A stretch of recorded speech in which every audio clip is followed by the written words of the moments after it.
যে রাজনীতি শুরু হয় মিথ্যা দিয়ে, সে রাজনীতি শেষ হয় লুটপাট দিয়ে। কিন্তু আজও আছে কিছু সাহসী কণ্ঠ যারা বলে সততাই আমার পন্থা। কোটি টাকার দম্ভ নয়, চাঁদাবাজির শপথ নয়, আইনের সীমায় থেকে মানুষের শক্তিতেই জয়। ভোট কেনা নয়, ভোট চাই, ভয় দেখানো নয়, ভরসাই। স্বচ্ছতা যেখানে অস্ত্র, সেখানে জন্ম নেয় নতুন রাষ্ট্র। যখন কেউ বলে 1 টাকাও বেশি নয়, তখন সে শুধু প্রার্থী নয়, সে হয়ে ওঠে নতুন পরিবর্তনের পরিচয়।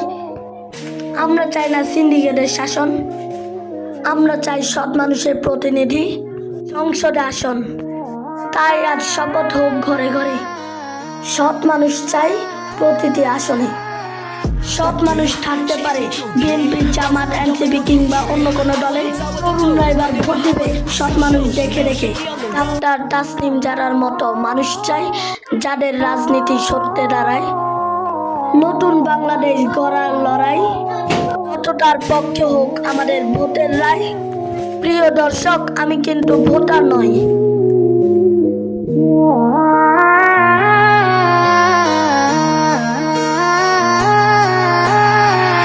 Okay.